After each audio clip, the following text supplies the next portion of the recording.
Do you believe in premonitions? Premonitions? Yes. You know, I've always had a great sense of tomorrow.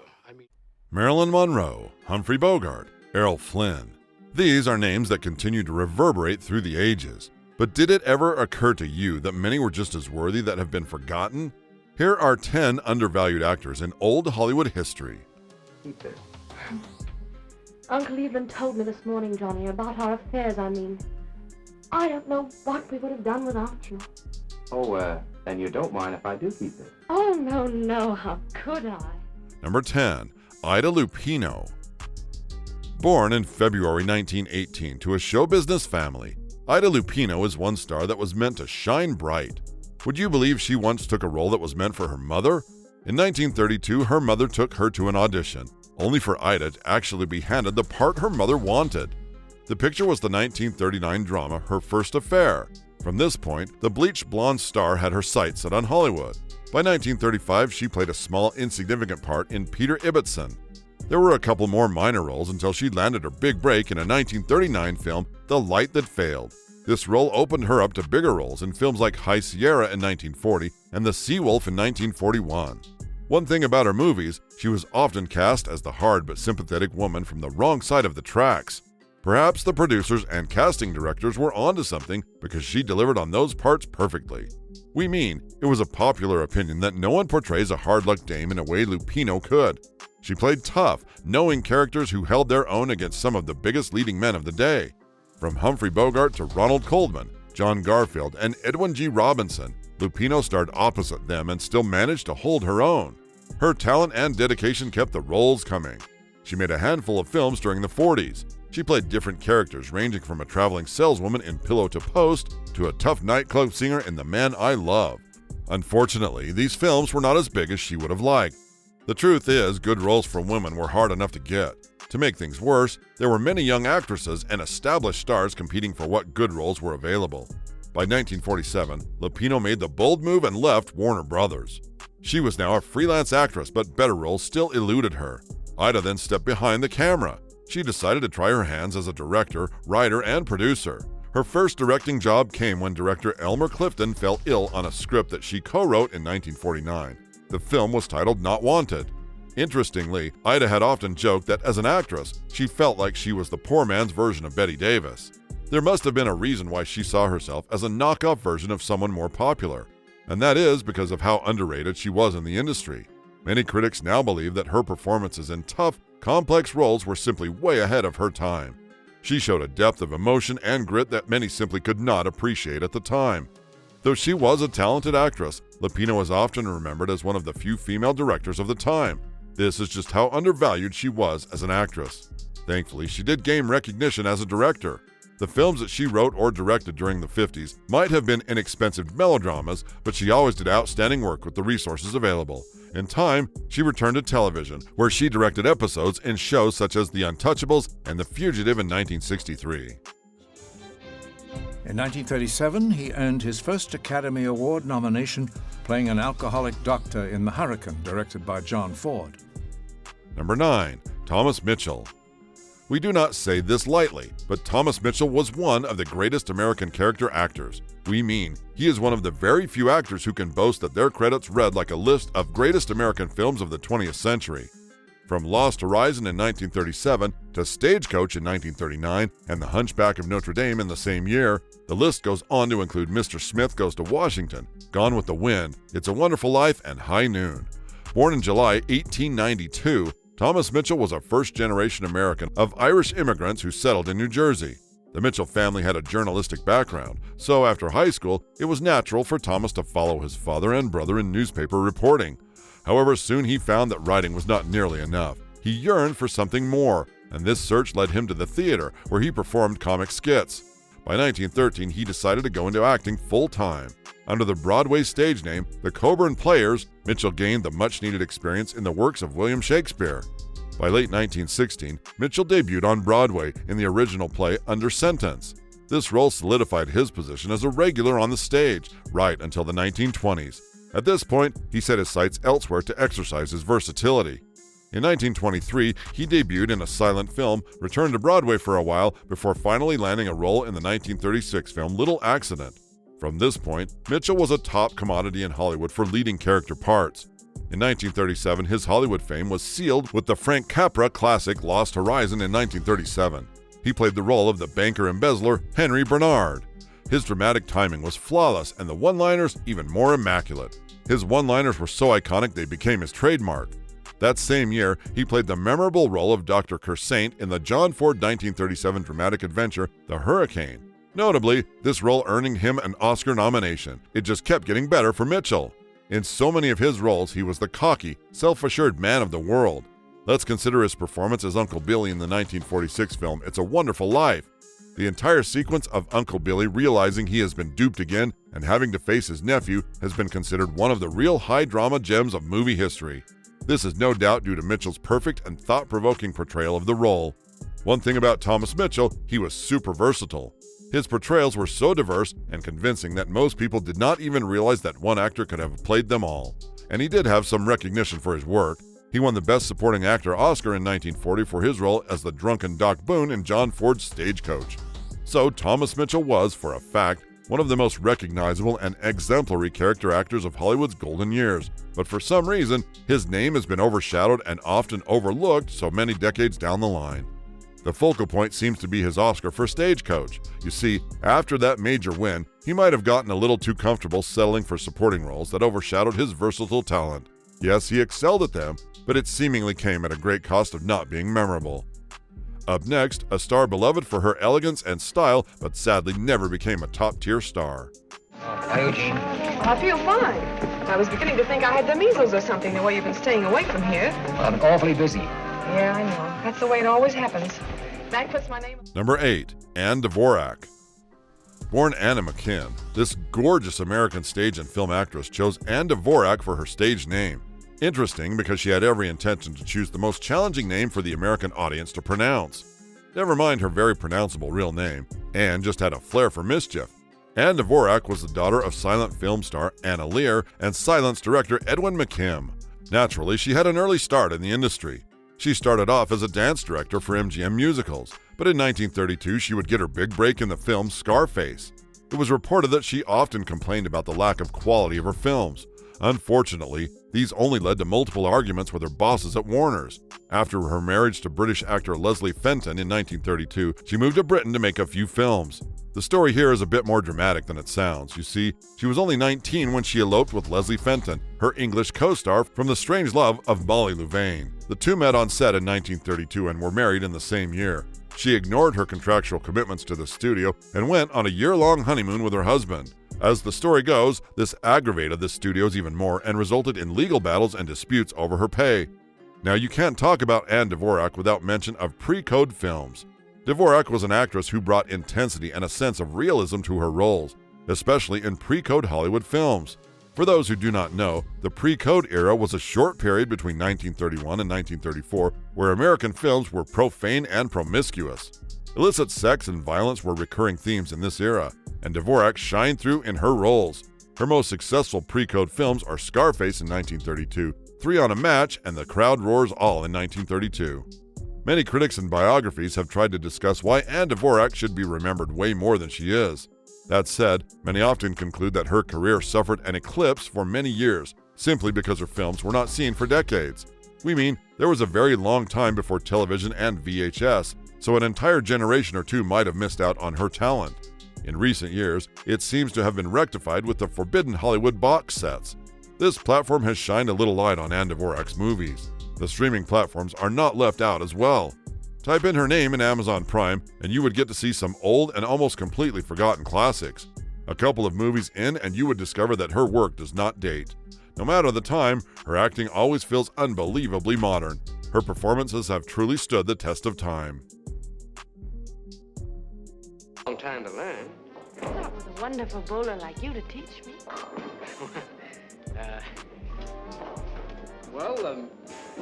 You bring the ball all the way back like this. Number 7. John Garfield. While this name and image are mostly unrecognizable to audiences today, and very little credit is ever given to him for his work, There is no denying that John Garfield's contributions to movie making and acting were immense. But don't take our word for it, we will pull out all the facts. You will see just how much John Garfield's influence is still being felt around the world today. John Garfield was born on March 4, 1913, on the Lower East Side of New York City. His original name is Jacob Julius Garfinkel, and his parents were Hannah Basia and David Garfinkel, who were Jewish immigrants from Ukraine.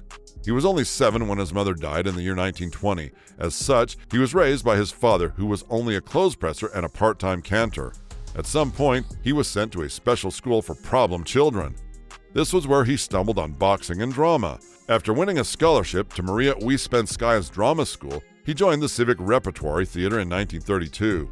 He changed his name to Jules Garfield and joined the Group Theater Company. From this point, it was only good things for him. He received acclaim for his role in Awake and Sing. Even after a nasty experience of being passed over for the lead in Golden Boy that was written for him, he still managed to pick himself up and land a contract with Warner Brothers. This was when he changed his name to John Garfield. He received enormous praise for his role as the cynical Mickey Borden in the 1938 film Four Daughters, and went on to appear in similar roles throughout his career. Now, despite his efforts to play varied parts, it seemed he had been typecast. It also didn't help that he had been active in liberal political and social causes. At some point, he found himself embroiled in the communist scare of the late 1940s. Though he testified before Congress that he was never a communist, his ability to get work declined. At the age of 39, he died suddenly from his long-term heart problems. Considering he was beloved by many, his funeral was mobbed by thousands of fans. We mean, it was reportedly the largest funeral attendance for an actor since Rudolph Valentino. So why would a man as influential as he was on this list? Well, the fact that you might not have heard of him till now is reason enough. For one, he was one of the trailblazers for removing the rigid controls of the old Hollywood studio system. On screen, he also introduced new acting techniques that are still practiced by actors and appreciated by audiences today.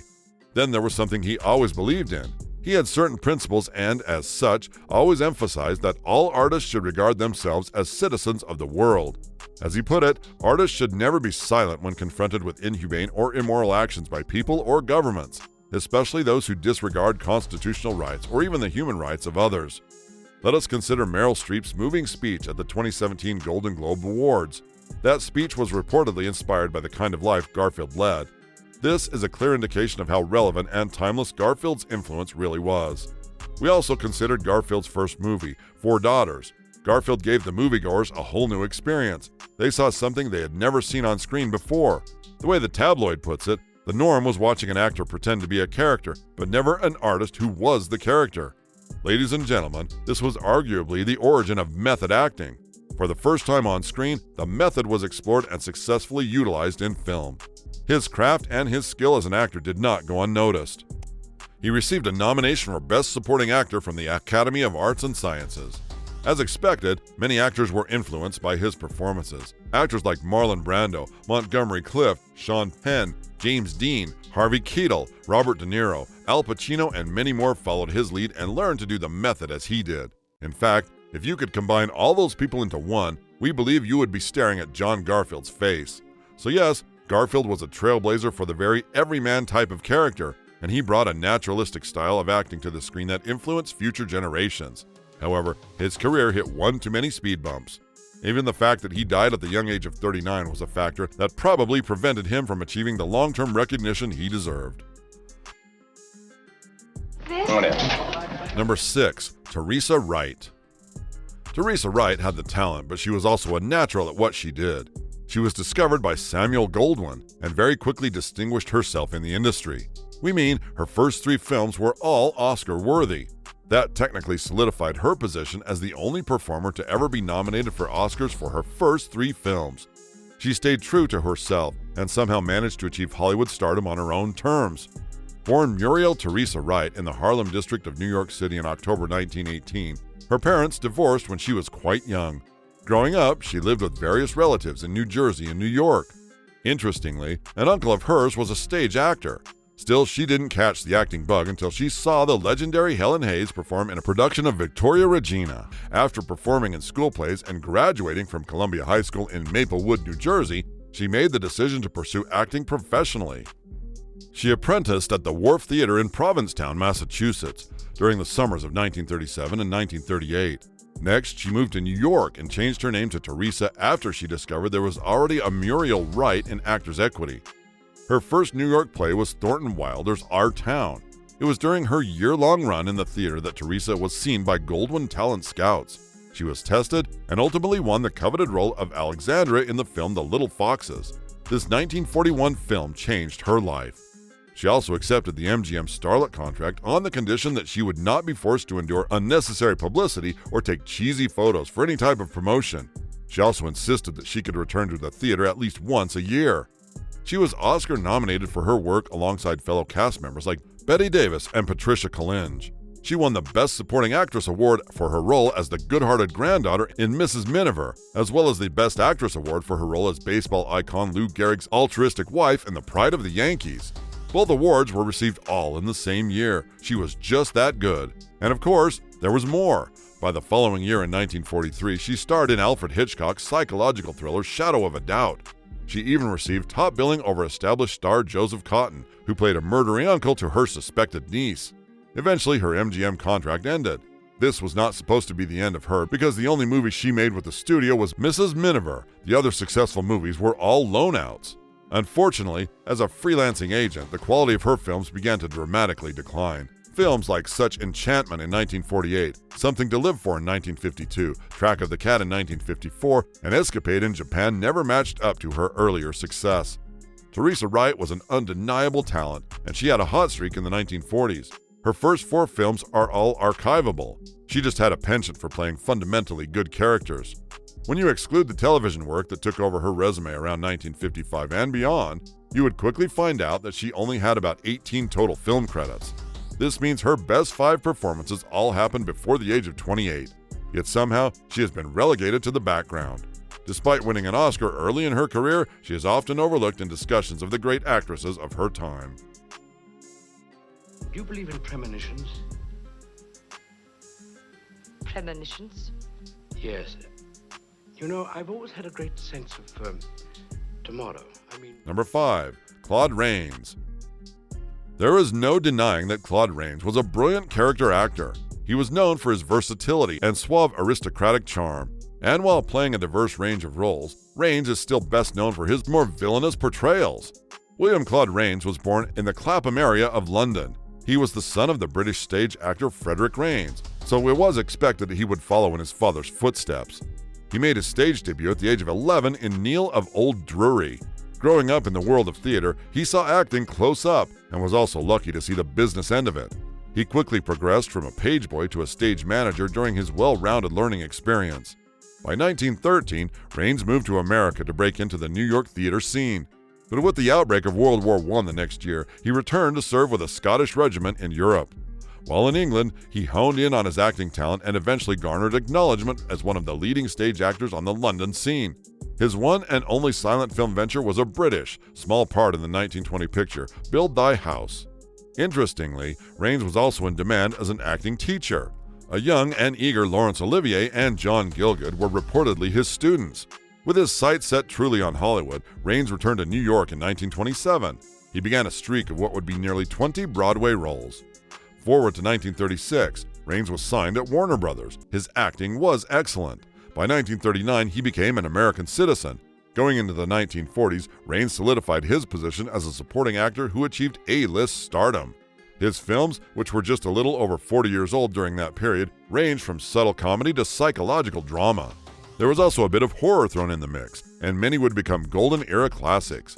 We have now Voyager and Casablanca in 1942, Phantom of the Opera in 1943, as well as Notorious in 1946. He was so good that he earned a reputation for his inability to deliver a bad performance. It also helped that he had a rich, deep voice that made for a delightful trademark. Even as a small man in stature, he had other striking features to work for him. His eyes could say as much as his voice. His mouth could take on both a forbidding scowl and the warmest smiles in an instant. He was nominated 4 times for the Best Supporting Actor Oscar, but incredibly never won. He was seemingly undervalued then and even now. His name mostly eludes the lists of outstanding character actors in his era. Sad that despite becoming a master of playing both charming and sinister characters, he often played second fiddle to bigger stars like Humphrey Bogart. If you've made it this far, do hit the subscribe button and turn on the notification bell so you don't miss any updates from us. Next, let's see why this name is often referred to as the actress nobody knew. It's not sprained. Look, I just lost the heel off my slipper, that's all. Well, why didn't you say so? And I have the darndest luck, losing one heel right after another. Number 4, Jean Arthur. Jean Arthur was a fantastic actress. With critics tying her with the likes of Carole Lombard and Katharine Hepburn, there is no way she wasn't going to make this list of the most underrated actors of classic Hollywood. Crazy that you might not be familiar with her work, but people knew her back then as the queen of screwball comedy. She starred in great movies like Mr. Smith Goes to Washington, You Can't Take It With You, Meet John Doe, and Mr. Deeds Goes to Town. But these days, when people look back on golden era Hollywood, she barely comes to mind, let alone being mentioned alongside the greats. We believe the most obvious reason for this is the fact that what should have been her trademark power was quite literally silenced. You see, Arthur's best asset was her squeaky frog-like voice. But her 7-year stint in silent films only muffled her star power. There was no way she could stand out to the silent era cinema audiences. So if that side to her was not perceived, how then could it have been appreciated? Well, let's back up a bit. Perhaps we can understand everything else that worked against her. Born Gladys Georgiana Green in upstate New York, Jean Arthur often has her year of birth cited vicariously from 1900, 1905, and 1908. Her true date of birth may never be confirmed, but what we can say for sure is that she made her screen debut with a small part in John Ford's 1923 drama titled Cameo Kirby. In the years that followed, she played several roles as the leading lady in comedy shorts and inexpensive westerns. With a little bit of luck, the arrival of sound opened up her to more acclaim. Her career bloomed with her appearance in Ford's 1935 film The Whole Town's Talking. By the following year, the turning point in her career came when she was chosen by Frank Capra to star with Gary Cooper in the classic social comedy Mr. Deeds Goes to Town. In 1943, her performance in George Stevens's The More the Merrier, alongside Joel McCrea and Charles Coburn, earned her a Best Actress Academy Award nomination. Things were finally looking up, but unfortunately, her career started to wane towards the end of the 1940s. She starred with Marlene Dietrich and John Lund in Billy Wilder's A Foreign Affair. Next time she returned to the screen was 1953. This time, she starred with Alan Ladd and Van Heflin in Stevens' western Shane. Following that, she had one more opportunity for the mass audience to appreciate her craft. In 1966, she starred as a witty and sophisticated widowed lawyer, Patricia Marshall, in the TV series The Jean Arthur Show. Sadly, it was not a long run. The show only ran for 11 weeks. In 1997, John Aller published the book titled Jean Arthur, the Actress Nobody Knew. This was 6 years after she passed. We believe no better title could have been used to describe the very essence of Jean Arthur and her career. Arthur was a leading lady known for her comedic timing and her unique voice, but she actually never sought the spotlight. She fought to keep her affairs private and away from the media. So while she worked with top directors like Frank Capra and starred alongside major actors like Cary Grant, she probably didn't have the extra pizzazz that a public persona would have given her. Many believe this is a reason why she was often overshadowed by other actresses of her era. Go ahead and shoot. Mathematically, the chances of your hitting me are slight. And as far as killing me, well, I don't think you're that good a shot. Number 3, Van Heflin. Heflin was a charismatic and awe-inspiring actor. He was very talented, and we can't believe we have to stress this, a versatile actor as well.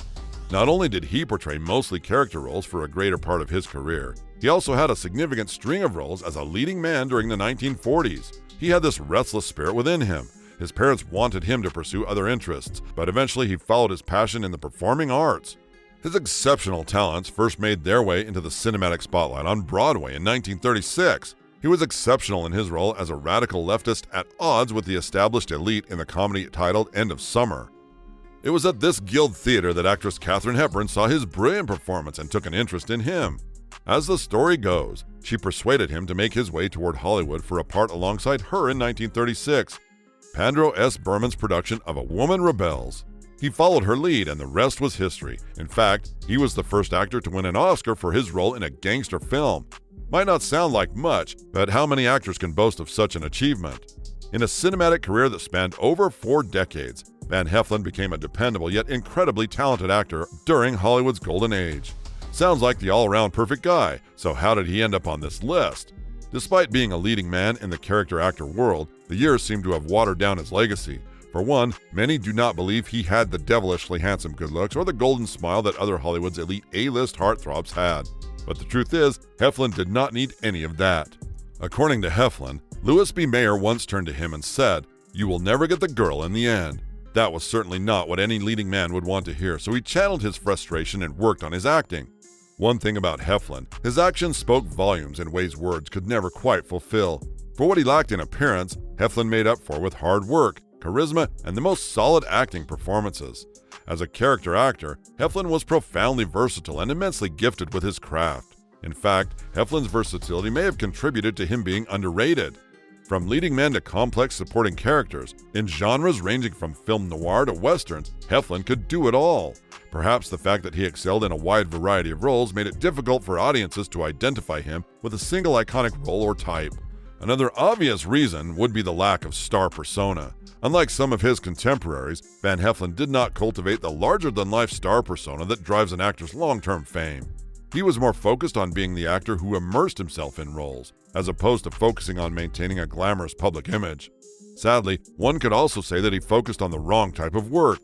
He was known for portraying more complex, flawed, or everyman characters rather than the dashing heroes that often dominated the screen. If you think about it, this was bad for long-term cultural memory. You see, there was no way his work would have had the same enduring presence in popular culture as some of his peers, because he kept choosing roles that were not going to be as memorable over time. Good afternoon, Mr. Bailey. Hello, Violet. Hey, you look good. That's some dress you got on there. What? This old thing? Well, I only wear it when I don't care how I look. Number 2, Gloria Graham. You might call this crazy, but Gloria Graham was one of the finest actresses to ever grace the screen. Never heard of her? Gloria Graham Hallward was born in Los Angeles, California. As the daughter of Scottish actress and acting coach Jean Graham, she was bred for acting at an early age. Interestingly, she quit Hollywood High School just short of graduation to join a touring show called Goodnight Ladies. Later, she appeared in a couple of Broadway plays, where she was spotted by MGM studio chief Louis B. Mayer in 1944. Mayer was reportedly impressed enough to offer her a contract with MGM at $250 a week. Graham landed her first role in that same year. She portrayed Sally Murfin in Blonde Fever. By 1946, she was cast as Violet in It's a Wonderful Life. This role set her apart from other actresses. For some reason, MGM was convinced that she was not talented and sexy enough, so they sold her contract to RKO. Luckily, she fared better over there. With appearances in such films like It Happened in Brooklyn, Song of the Thin Man, and Crossfire, she found herself at superstar status. After a stellar performance in the 1952 film The Bad and the Beautiful, Graham was nominated for yet another Oscar. Her role as Rosemary Bartlow, the ill-fated wife of a novelist turned screenwriter, was absolutely outstanding. This was her second nomination, and this time she took home the Oscar. The film itself won 4 additional awards, making it the year's most honored movie. But even being an Academy Award winner, Graham's career and legacy has over time been overshadowed. Graham started her career in theater before moving to Hollywood in the 1940s. She was often cast as the femme fatale in film noir and quickly established herself as a unique presence on screen. It certainly helped that this was a genre that capitalized on her distinctive combination of sensuality and vulnerability. Films like Crossfire in 1947, In a Lonely Place in 1950, as well as The Big Heart in 1953, all showcased her at her best. Wondering what this best was? Well, it was the portrayal of women who are often bruised by life but retain a certain defiance. While her talent for playing complex and morally ambiguous characters made her stand out, with hindsight, it may have also pigeonholed her into certain types of roles. As Hollywood moved away from noir and into other genres, Graham struggled to find parts that allowed her to showcase her range. Quite frankly, her career never quite recovered from this typecasting. Hollywood's reluctance to see her as anything other than a femme fatale meant that her range as an actress was never fully utilized or appreciated. By the 1960s, she had mostly retreated to the stage and television.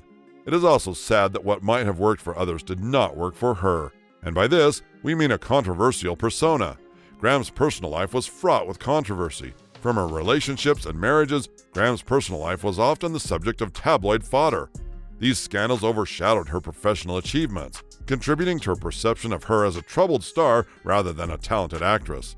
Like many stars of her era, Graham found herself moving to television as roles dried up.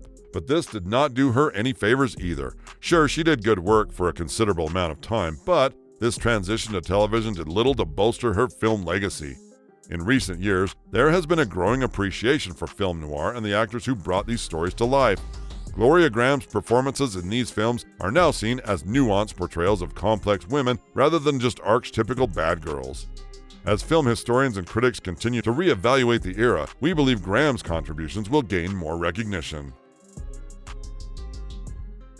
Dumb, there's nothing to compare you with. You're dumb as the dumbest jackass. Look at each other, will you? Do you ever see anything like yourself for being dumb specimens? Number 1. Walter Houston.